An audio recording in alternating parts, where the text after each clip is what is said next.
Welcome to Therapized. Prepare to deep dive in the world of personal development, relationships, and transformative power of healing attachments. Yeah, that's right, we can heal our attachments.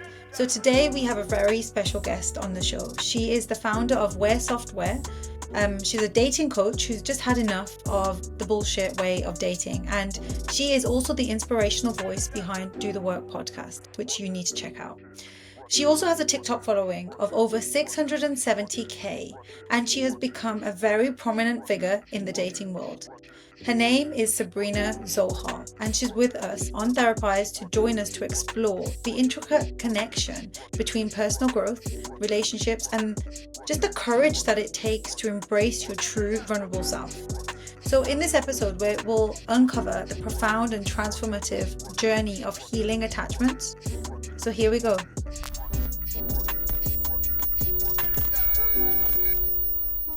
So hi Sabrina. First of all, I just want to say thank you so much for being part of this.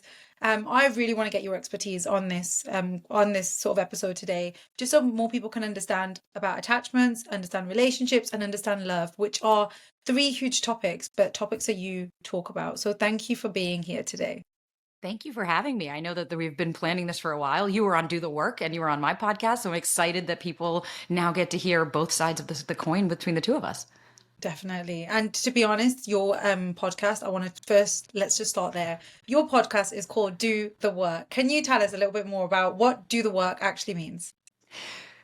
I'll give you, for me, at least I grew up, I was like the poster child for anxious attachment style, like severe trauma from my childhood, daddy issues up the ass. Like it was for a long time me not understanding that my actions had a reaction and not understanding that the way I came off to people was ultimately going to determine how they then interacted with me.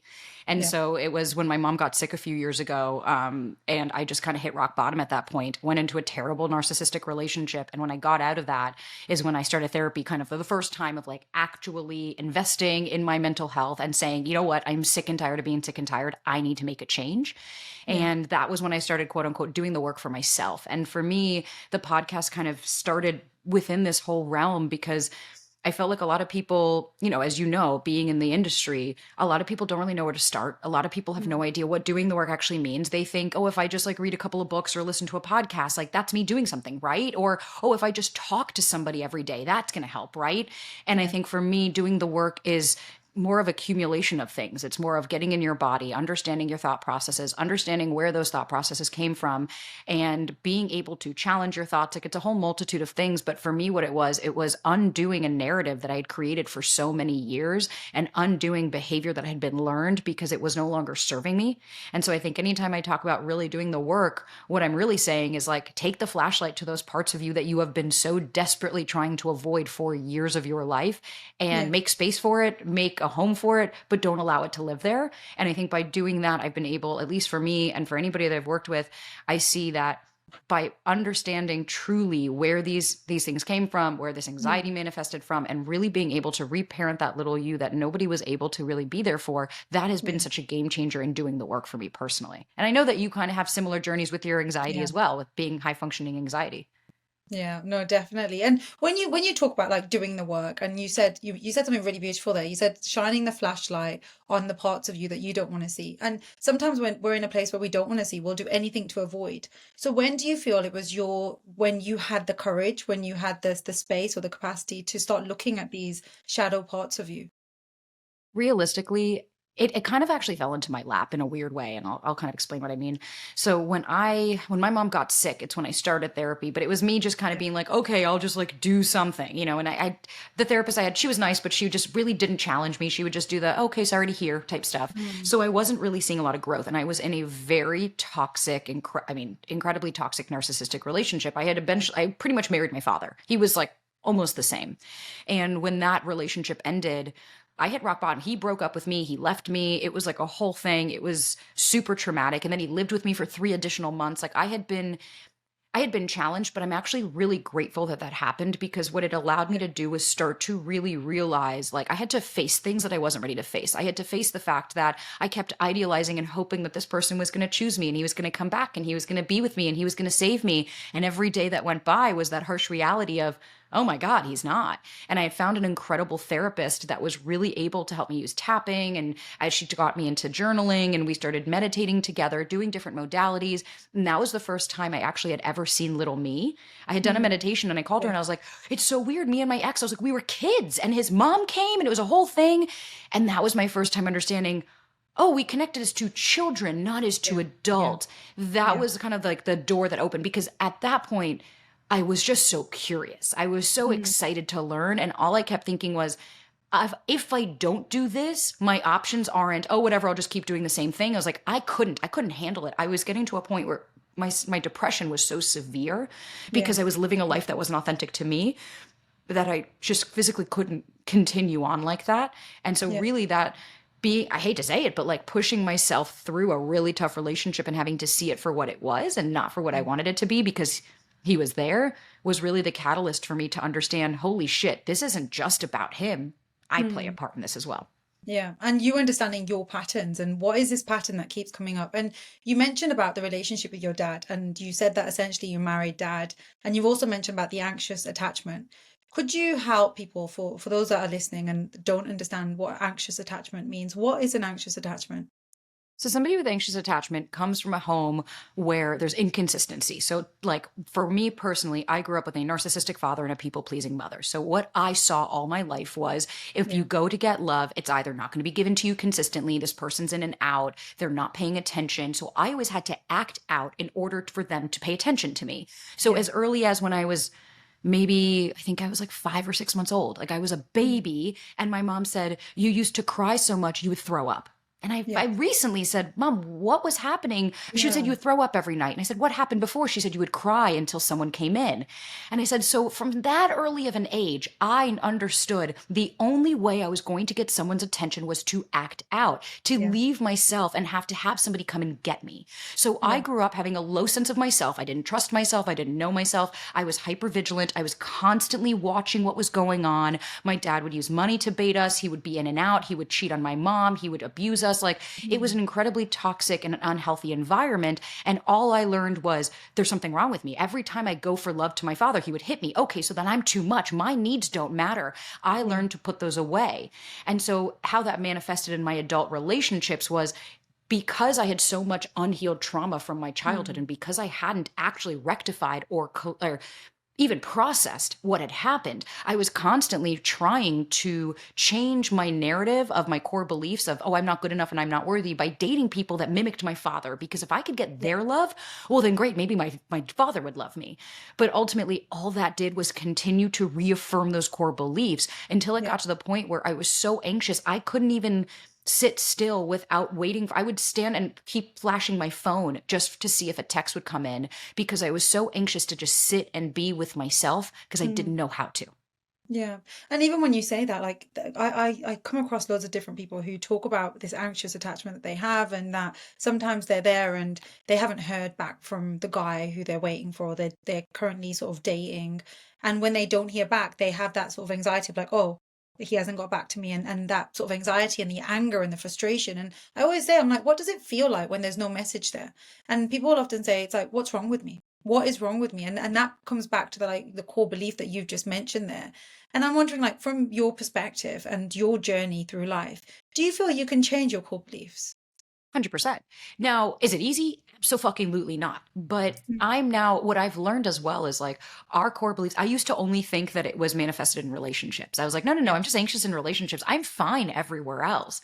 Until now, what I've learned is like, for me, my success that happened with the podcast and the TikToks and all of this stuff, that happened I never in my wildest dreams thought that this was going to happen. So I'm now, although I have a beautiful relationship that I still get triggered all the fucking time because I'm human, but now I've noticed, wait a minute, my core beliefs are starting to flare up in my career because I could get 30,000 people saying they love me, but the one person that says they don't, now all of a sudden it's, I knew you weren't good enough. I knew that there was something wrong with you. You're always going to let people down. And that's one of those things of, it doesn't mean that I can't change that thought process. All that means is I need to be aware of it so that I can then say, okay, wait, like you said, what's happening in my body? When have I felt this feeling before? Because more often than not, what I've seen is, especially people with anxious attachment, specifically avoidant, any of the insecure attachments, but Yeah. that fear of abandonment in the anxious attacher of they're going to leave me and they're going to abandon me and I'm never going to see them again. And you don't get abandoned in adulthood. And it took me Mm. years to understand that that's something from my childhood. And those Yeah. core beliefs that start to happen, that's the anxious brain. As we know, once you get into anxious brain, you're dysregulated. None of it makes any sense. All of a sudden, you're attacking yourself because it feels familiar. It feels Mm. easier to say, well, it must be me, as opposed to, wait a minute, maybe for the first time, I don't have to believe that core belief. And I can actually say, I didn't do anything here. This other person acted really inappropriately. I Yeah. don't need to own that. Yeah. Because there's something there when you're speaking about boundaries and not understanding someone with an anxious attachment, not understanding boundaries or their worth in some ways. So if you think that in your eyes, it's like, I need this person to text me because that's the validation of I'm enough. That's the Exactly. validation of, see, they've messaged me. That means there's nothing wrong with me. But when you then start to grow and you start to develop and you work on yourself and you do the work, as you put it, that's when you start to realize actually I am enough, and you start to show up in different ways. And like you said, we're human, so there's going to be times where naturally you put yourself in situations you are triggered, but it's like, how do you then respond in that situation when you are triggered? Because just that pause and that reflection of like, hang on, I need to regulate my nervous system now, because when we're feeling dysregulated, it's like, oh my god, I need, and we don't know what we need. And that's where No. that pause is so important. And I wonder if that's what you've noticed as well, where just that clarity, gaining that clarity, having that pause can be really powerful for you.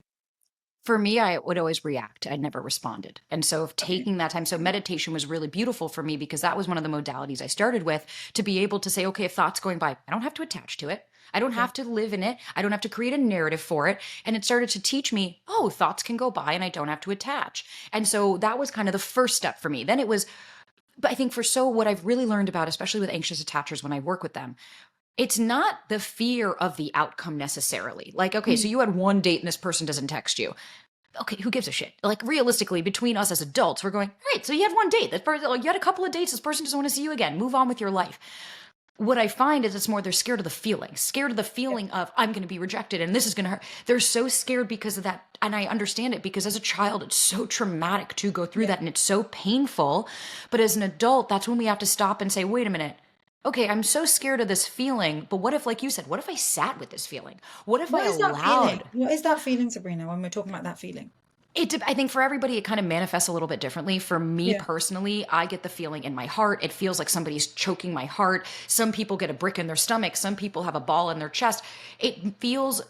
Some people feel like there's something sitting on their chest. Yeah. Yeah. Anxiety can manifest in so many different ways in our body. And I think by Yeah. being able to stop, so like when I'm dysregulated, for years I didn't know what I looked like dysregulated. I didn't even understand what that meant until Mm. now I stopped to go, oh, wait a minute. When I get dysregulated, like in hindsight, after I kind of calm myself, my shoulders get tense, my heart starts to race, I get really clammy, and my eyes start to dart. I know that's my Mm. first sign because I can't look at somebody and my eyes go back and forth really quickly. I can feel it. It's almost Yeah. like this heat wave that comes over me. Because I'm so fucking aware of how that feels, I'm able to stop and go, oh, I'm dysregulated. I can bring myself back. But that took me like a year to figure Yeah. out Yeah. because for so long I would just walk around being this ball of anxiety until I had to stop and say, okay, can I sit with this? Where is this happening? How is this happening? Can I sit with this emotion for 2 minutes to let it run its course and make space? Because Mm. for years I self-identified as I'm anxious. This is just who I am. Yeah. And it wasn't until my partner called me out and he goes, no, you're not going to self-identify. You have anxiety. You're not anxious. You can absolutely, I won't say fix, you can heal that anxiety. You can Yeah. process through it and you can move on from it. That doesn't mean that that's who you are. Yeah. And there's a part of you that like you said, with anxious anxiety, it's not a part of who you are, but it's a part of you ending up doing. And there's this pattern that you get stuck in, and it's like, I need to do, I need to do, I need to do. And we forget how to just be in our own bodies and notice how we be. And like I can see your face now when you're sort of like when you're hearing that. But is that how it felt for you? That it was hard from you to for you to get from the doing into the being? Oh my God. The hardest thing for me was receiving love. I was so, because chasing and running and going after somebody unavailable was also constantly reaffirming those beliefs. It Yeah. was keeping me Yeah. triggered. It was keeping me on that high, the dopamine hit, the highs, the lows, the peaks, the Mm. valleys. And growing up with that, that felt familiar and safe. It wasn't until I met my partner currently who wanted to give me so much love. But not off the bat. It wasn't like he came in Yeah. on a Yeah. horse and was like showering me.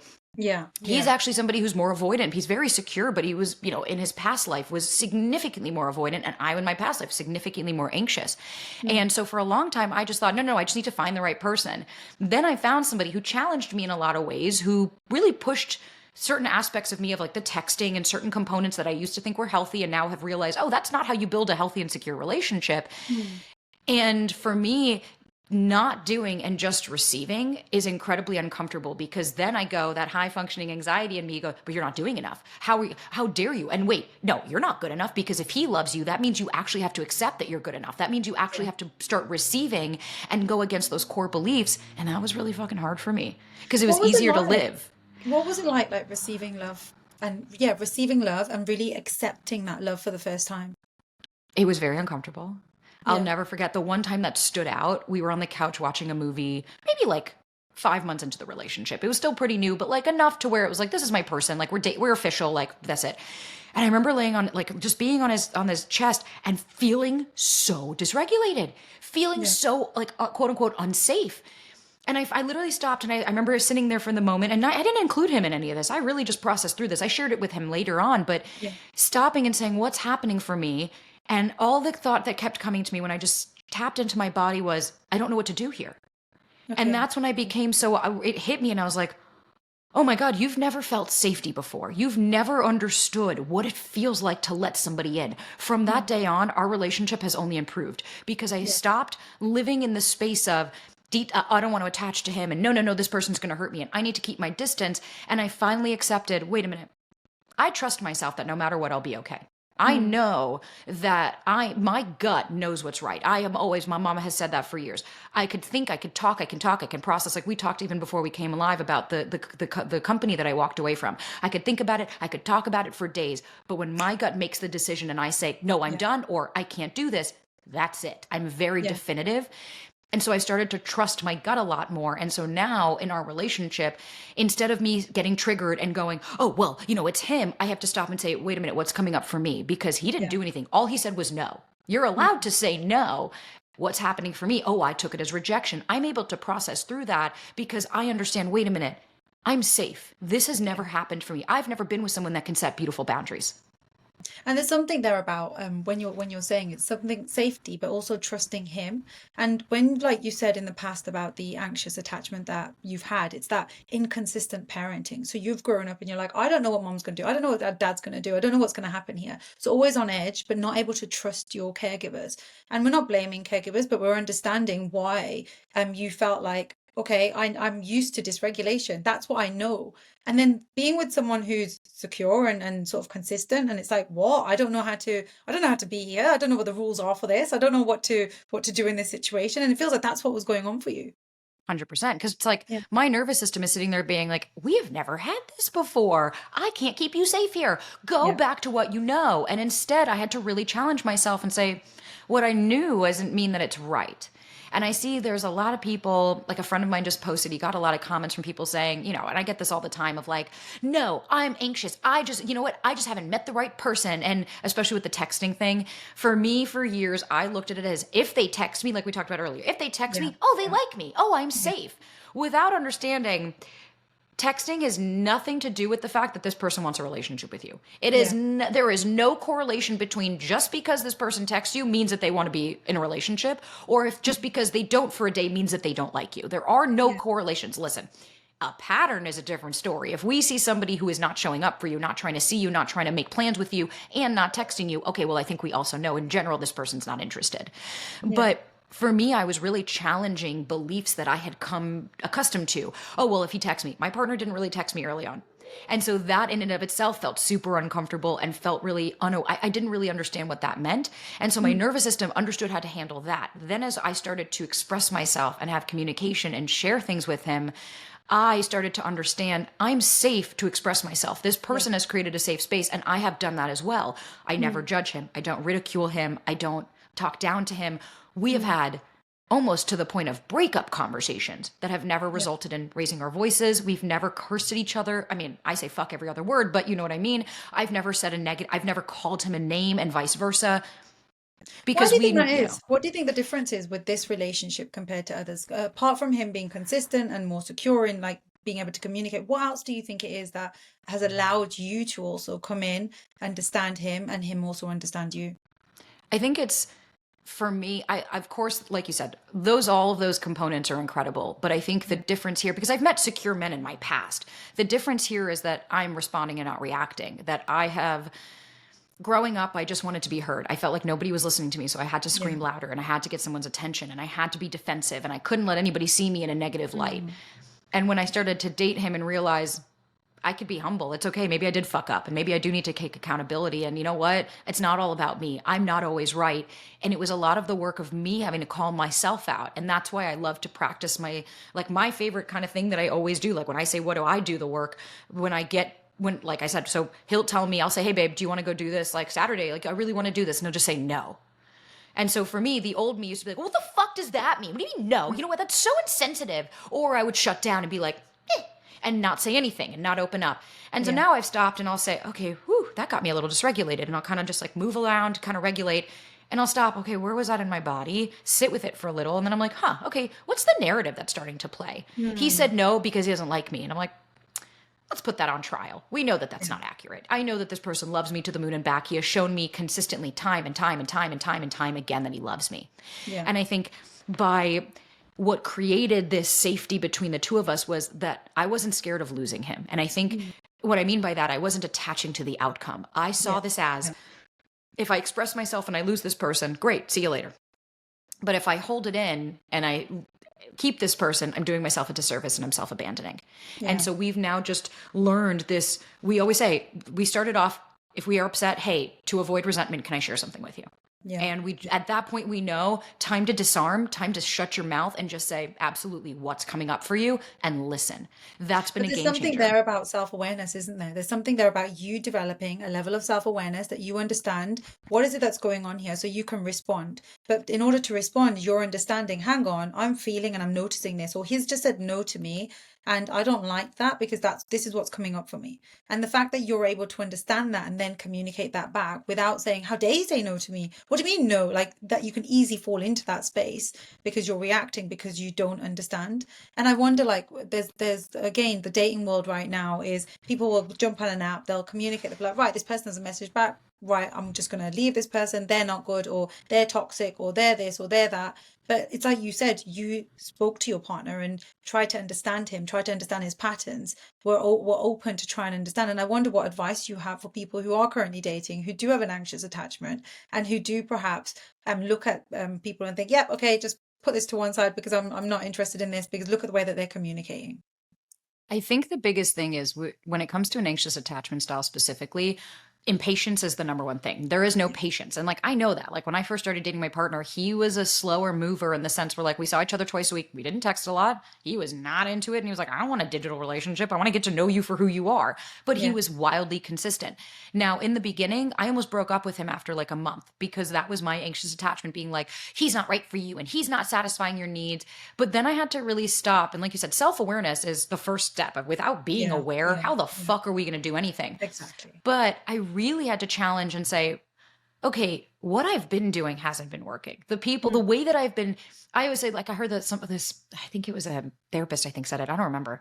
But it was like, you can have a goal. That's fine. My goal is still that I'm in dating with intention and I want to be with somebody. But that just means we need to change the plan. The plan just needs to change. How we go about getting the goal doesn't have to change. Yeah. And I started realizing that because the guy that I dated right before my partner, when my dog passed away, he was everything I'd said I wanted on paper. He was, he was texting me every single morning, texting me every night. We had our cute little nicknames in our phone. We were spending every day together. I met his family really early on. He wanted to meet my friends and family after like 3 or 4 weeks. It was very love bomby. And I overlooked one very important red flag that ended up, like my brother always says, the issues you have in the beginning will ultimately be the challenges and what usually ends the Yeah. relationship. He said something to me at dinner that I overlooked. I didn't overlook it. I What did he remember it, but say? I said, how'd your last relationship end and what did it teach you about yourself? And he said, oh, I've never had a relationship. And I said, what do you mean? He said, I get bored after 2 months. For some reason, I'll date someone, I'll be really into them for 2 months. And then, Hey. and he was in his mid 30s. And I kept asking, and I would see things, like I remember seeing things in his apartment going, where's this from? Oh, it was the girl I dated before you. And then seeing her and I was like, her? Like, she's so not your type. Yeah, she was like an alcoholic, all of these things. And I'm like, but yet you like put up with it. Yeah, but then I got bored after 2 months. And it was his pattern. And sure enough, he was doing all the things and he was texting me. And at that 2 month mark, all of a sudden he started coming up with excuses and doing the whole schmagay. It was the whole thing. And so what What after did that, that do to that's your anxious attachment at the time? Like when someone's you're so like involved in someone's life, and then all of a sudden they've sort of like disconnected. Slowly, they're removing themselves, and your anxious attachment is like, oh, and you can feel them moving. But I wonder, what does that do, or what did that do for your attachment? at the time, because I had been doing so much work on myself at this time, it didn't have as much an effect to me. Talk Okay. to me 2 years prior, I would Yeah. be literally like having panic attacks, like crying hysterically in my house because that was it. I was going to be left. Whereas Yeah. this one, I just kept going, all right, well, we need to have a conversation. Something's up here. Like anytime something would arise. And I think also what the reason that this was magnified was because my dog passed away at that time unexpectedly. He went to the doctor and all of a sudden he had kidney failure and he passed in 10 days. And so that's when like after he passed and I realized how this guy wasn't showing up, it was just this big light bulb that went off where I was like, what the fuck am I even here? Look, what am I doing? I am wasting my time on frivolity. Because Yeah. Clem, if he taught me anything, it's that for years I attached myself to him. Was if I don't have him in my life, I can't go on.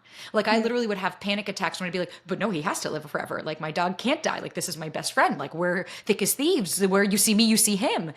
And so when he passed away, I lost my identity. I like didn't know who I was. I didn't know what I was doing. I kind of just was a shell of a human. And that's when it hit me. I can't attach to the outcome of people. I can't attach that my life is contingent if you're in it. Because at the end of the day, I lost the most important thing, except for my mom, in my entire life. And I had to go on. And so that's when I broke up with the guy right after. He had made some bullshit excuses. He didn't come to the dog. He didn't come see me after Clem passed. He was super aloof.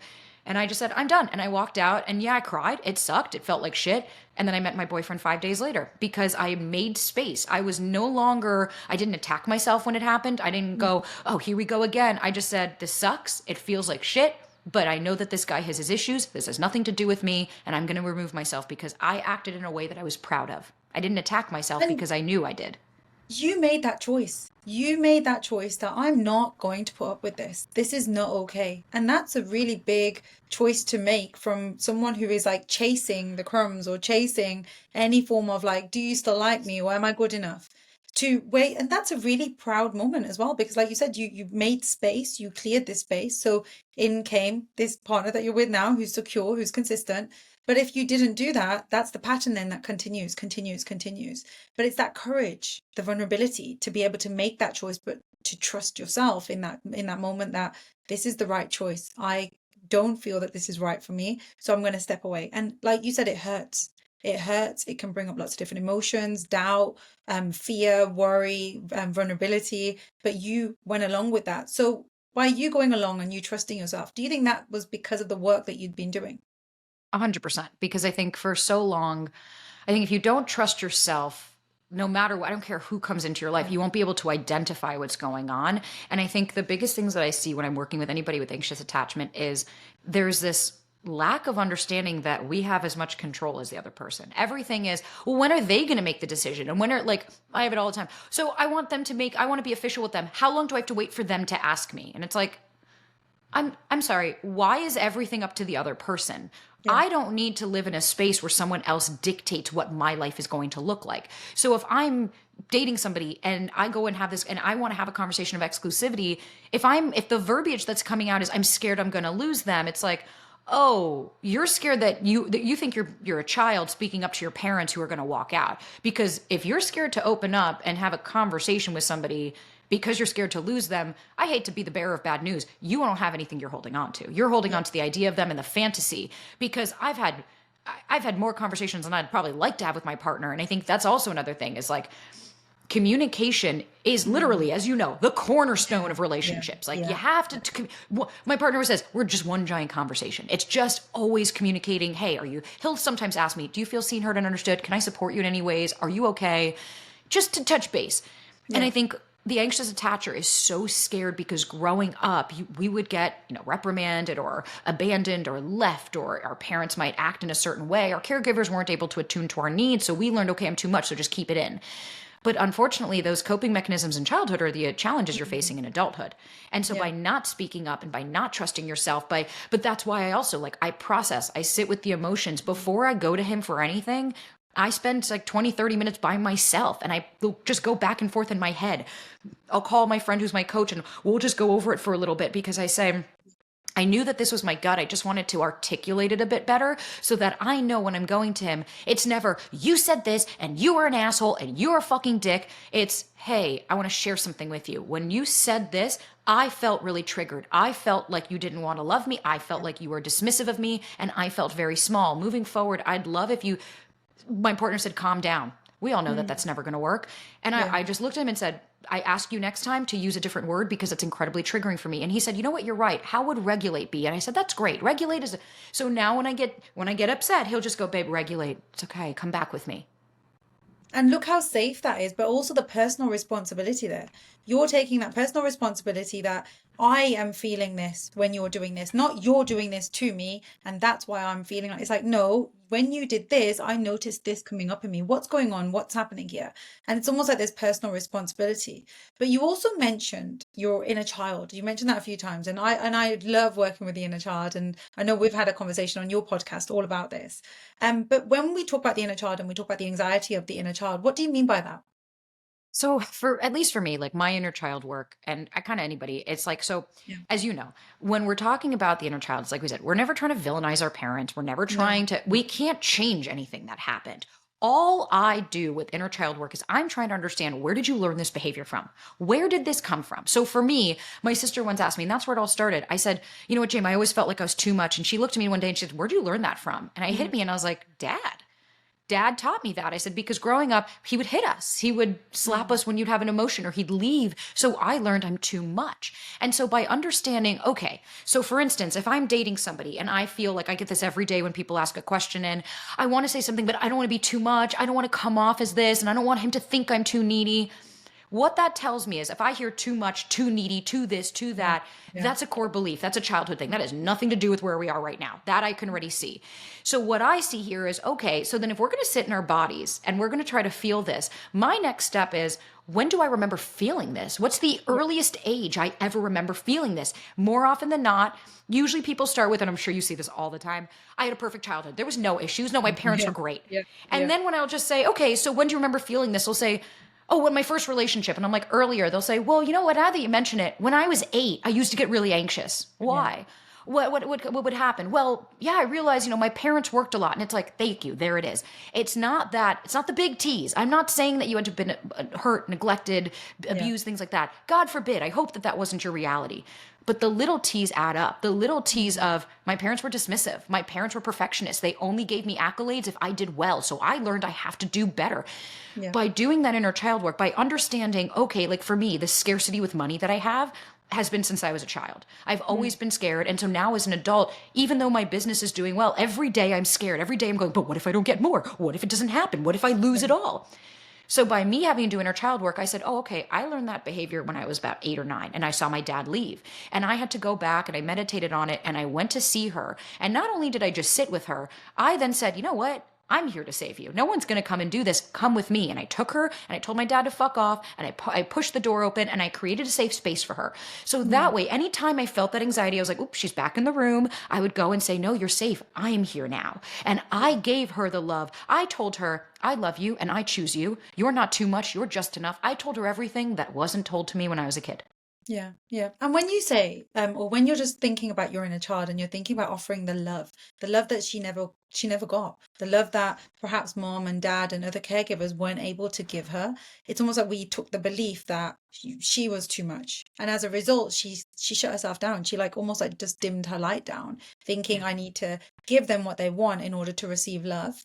And it feels like that became the pattern in your life is that I need to just make sure that I'm enough for people and I better not be too much. So let me just become hyper vigilant and watch what they're doing, what they're saying, and how I now need to behave. Because if I go over that mark, I might be too much for them and then they're going to leave me. Just like with mom, dad, they shouted or they did whatever they did. They slapped me, they told me off when I showed an emotion. So I better not show emotions. So there's that timid, anxious little girl who's constantly on the lookout. And it feels like that's how, or that's the same girl that entered all these these different relations, continued that pattern until you did the work and you took accountability and you were like, right, no one else is here to save you. I have to do this.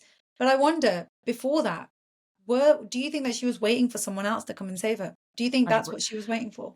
I think she's always been waiting for me. I just didn't know that. I would Yeah. self-abandon, and she, like, I always have, I'm like, fear of abandonment, I'm like, it's not that they're going to abandon you, it's that you're going to abandon you. She's Yeah. scared that you're going to leave her. That's where all those protective parts start to come in, and we start to act in different ways.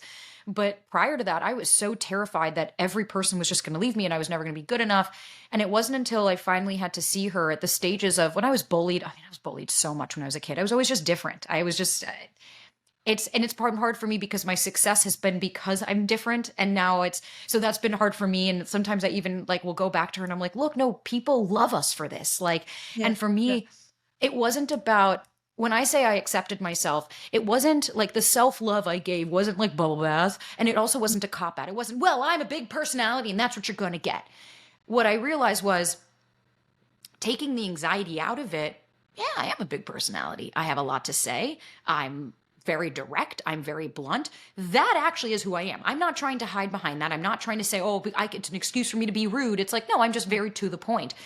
And so for so long, I wanted to dim that down because people were getting uncomfortable, until I realized, wait a minute, I'm not here to dim my light so that yours shines brighter. I'm here to clean mine off so I shine as brightly and I can pave the way for other people that want to join me on this walk. If it's too bright for you, no worries, go find another path. Yeah. And that was that acceptance that I had to give within myself of, yeah, for years I thought I was too much, and for years I thought I was fucked up, and for years I thought there was something wrong with me and no one was ever going to love me and I'm damaged goods. And I used to tell my mom that. I'd be like, you made damaged goods. And she was like, I don't make damaged products, Sasa. And now I realized, even sometimes when I'll explode on my partner, like yesterday we had a thing and I stopped and I said, I'm so sorry. I did not mean to take that. I was like, the call I had before you was this, and I apologize. Like, you came in at the wrong time. Just being able to stop and say that, I look back and I'm like, that's me looking at her saying, don't worry, I've got your back. Yeah. I'm here to take care of you. Yeah. And there's something really powerful you've said there, is that there's this imperfect being. Like, it's okay. Even when we think about healing attachments, even if we think of going in or stepping into a more secure space, there's going to be times where you slip up. There's going to be times where we're triggered, where things happen. And it's not beating yourself up or beating your little girl up and thinking, what are you doing? Like, you're too much. Get back in there. Look what you've just done. You've just made him really upset. It's like, no, let me take this ownership and say, look, I'm really sorry about what just happened there. This is why, or I've reflected on this and this is what's happened. So the other person understands. And obviously, if it keeps continuing that way, then we need to look at that trigger and what's going on and what keeps coming up for you. So you, again, do the work to try and understand what is happening. But I think it's important to let people know that it can happen. You can slip up, because just because you're doing the work doesn't mean you're going to be perfect and everything's going to go perfectly fine after that, if that makes sense. Because there's no such thing as being healed.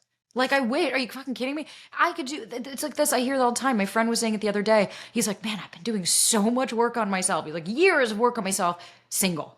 And he's like, and then I got into a relationship, and he's like, I have never been so triggered. And, you could start to see like his disorganized started to come out, like as he was talking, and we're just, and I'm like, I get it. A relationship is just going to be it's like having kids. It's just a bigger trigger. It's going to constantly mirror all of those things. And now, instead of me turning away, I get excited. I get curious, not like, oh yeah, I can't wait for this to happen, but for in a way of like, I look back at myself about 6 months ago when I used to get like a troll comment on TikTok. I would like lose my shit. I would get so dysregulated. I would cry. I would hide. I was like, I don't want to do this anymore. Now but what ended up happening was I befriended my nervous system. I had to say, okay, well, let's go deeper. It's not just, oh, they're being mean. No, what's happening is this is triggering my core belief of, see, I knew you weren't good enough. I knew that you were fucked up. I knew that people were going to find you out. I knew that you're a loser. And so working through this, I had to say, okay, well, people are allowed to have their own opinions. That doesn't mean that that's anything. On the contrary, they look really stupid when you start to look through those comments. And then I started to befriend my nervous system as opposed to getting mad. And when I'd get dysregulated, instead of like, oh, Jesus Christ, here we go again, it was, okay, hey, welcome. You're here. It's good to have you. You're not here for long, but I'll allow you to stay.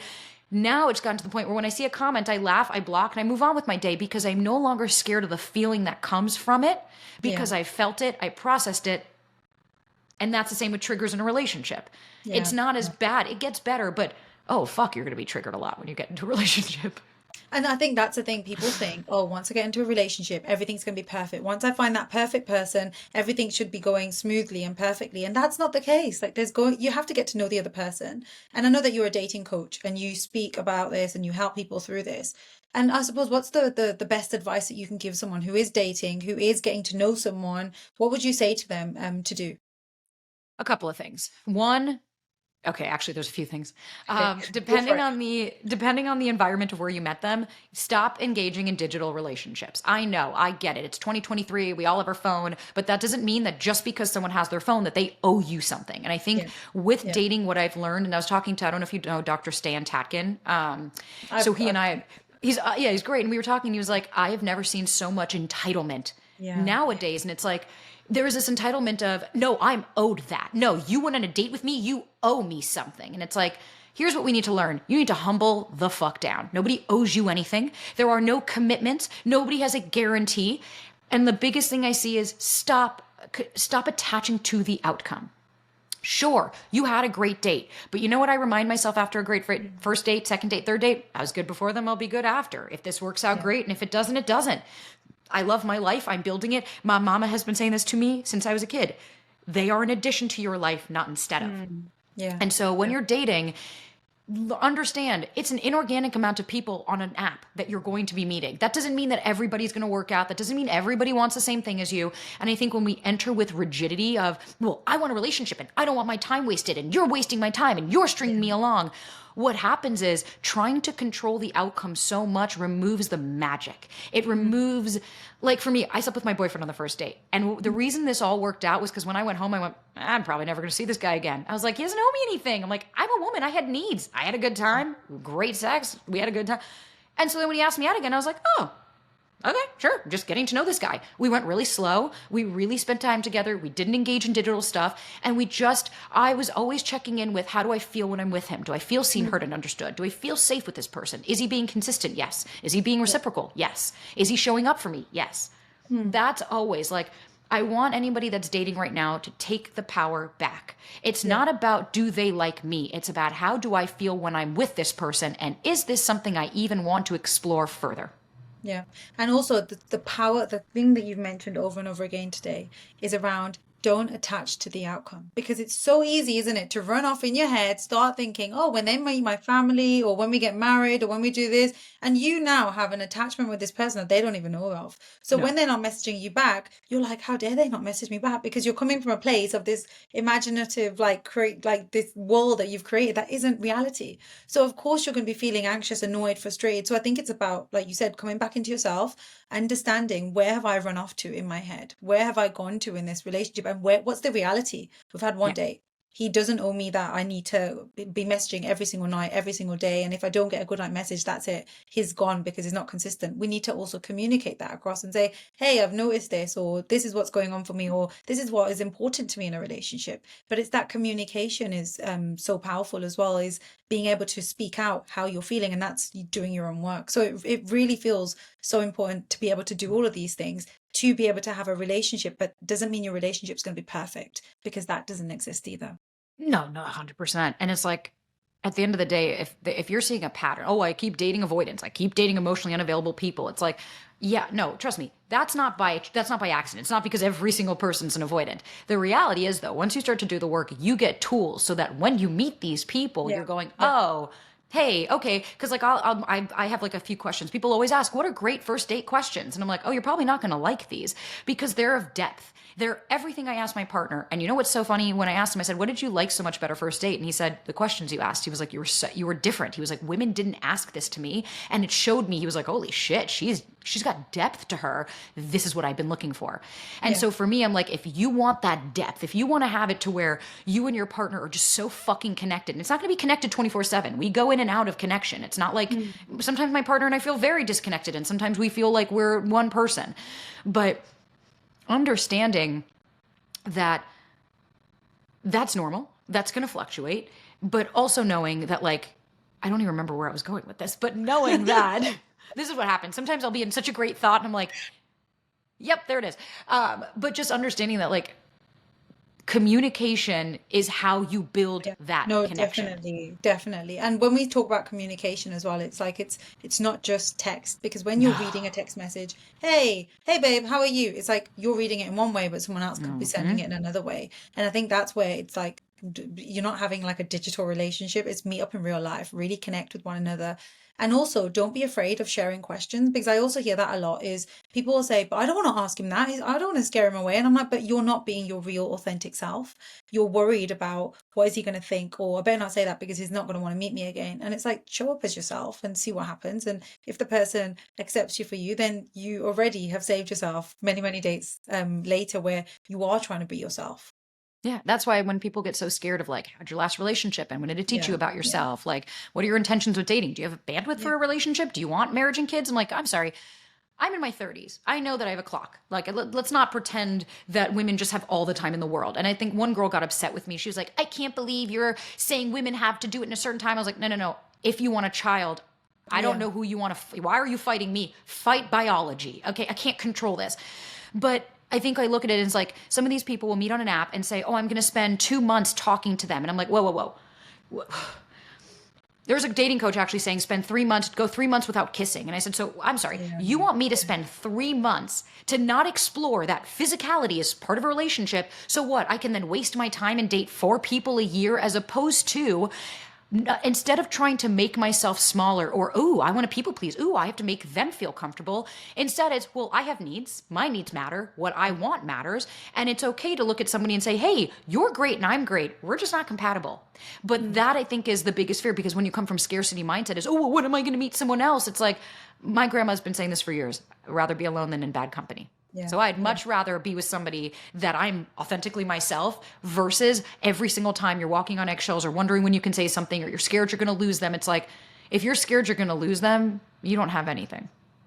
And I think there's something really beautiful that you said, and that you're sort of like heading to, is that being yourself is also, everyone's very different. So being yourself, like for example, you might need 30 minutes to just sit back and really sit with yourself and journal. For someone else, it might just need 5 minutes. For someone else, it might need to go for a walk. So it's also trying to understand yourself and not comparing yourself, thinking I need to go in and ask all these depth questions. But if that doesn't, is that's not your style, if that's not the way that you want to be, it's also, maybe that's your second date, maybe that's your third date, but it's also you being real and authentic to you, rather than thinking I better be this, or I better be this, or this is how I need to overcome my anxious attachment. I think it's really just going, like you said, deeper within yourself and understanding what is it that's going on. But I really love the fact that you've just been really open and honest about your experiences and how you've healed your attachment. But also, like you said, healing is not an end goal. There's no real like end. It's always work in progress. And things will come up. Like he might not message you one day because he's busy at work, and you're like, whoa, what's this going on for me here? And it's sitting with that and really trying to understand what's going on there for you, which is beautiful. 100%. And I think the last thing I'll kind of leave it at too is also understanding that not everyone's going to do things like you do. So like I have Yeah, a client and yeah, she gets so upset with like, but I called him and he didn't call me. And I'm like, but just because you act in a way doesn't mean that they do. And I think that's for anxious, and same with pretty much any of the insecures. It's easy to see that because you're like, oop, a problem. Great, I can run. And yeah, it's like, no, no, no, stop trying to self protect and instead try to open our eyes and say, hey, everyone's going to react differently. You need 30 minutes to journal. I don't need any time. That doesn't mean I'm right or you're wrong. That just means that I also need to attune to my partner's needs. It's not just yeah, about me. definitely. And I think that's really beautifully said. And if people want to get in contact with you, because you are a dating coach and you do specialize in all of this, how do people get in contact with you? So you can find me on TikTok or Instagram at sabrina.zohar, or Do the Work podcast on Instagram. There's links in all of those if you want to work with me one-on-one, or, ask a question, whatever works, or just to listen to the podcast. You can listen to Lalita's episode. I think it's episode 24, if I'm not mistaken. I think so. I think so. Yeah. I'm like, I can't remember the Yeah. numbers anymore, And 24 rings but a bell. Yeah. right. Yeah. I was like, that sounds right. But yeah, Do the Work podcast is where you can find even more and, yeah, learn more about me. And if you want to work with me directly, just the link. And I can vouch, you need to listen to the podcast. I send it to everyone who's dating, who comes to see me. I'm like, right, you need to listen to this podcast. It's a great podcast, because I just think you just get straight to the point. There's no airy fairy. It's just like, this is what you need to do. This is what needs to happen. And that's something that I really appreciate you sharing with the world, because it's needed. Thank you. And just as a final thing, I tend to ask people, which you have no idea that I do this. So you're going to be like, oh my God, what is she going to ask? But I have a question which I always share with guests at the end, and that is, do you think that life is fair? Oh, that's a good question. Do I think life is fair? No, is my first response. And the reason I kind of say that is because fair is an ode to us. It doesn't have to be fair. Yeah. There is times where, like my sister unfortunately just went through a miscarriage. And it's like, was that fair? No. Yeah. But was that life? Yeah, she wasn't owed that. And so I think for me, I don't think it's fair, but I do think it's what we have. And so if I'm going to look at it as, oh, this is not fair to me, well, that sounds like I'm being entitled as if I'm owed something. So Yeah. instead, how I look at it as is like, all right, well, the challenges that are coming my way, I better just keep getting my armor and my stuff ready so that I can get my toolbox even stronger so that I can handle it, because there might be things that are unfair that happen. Doesn't mean I'm excluded from it. Yeah, brilliant. Thank you very much. That's a really Of powerful course. question that I always ask everyone, and I love everyone's response. But I know we're short for time, so I'm going to end it there. And just to say thank you so much. I'm really, really grateful that you made time and you were able to be here with us. I'm going to share all your links with everyone on the bottom of this podcast. And if anyone wants to get in contact with Sabrina, please do. She is amazing. And thank you for listening. Take care. Thank you. You too. Thank you for having me.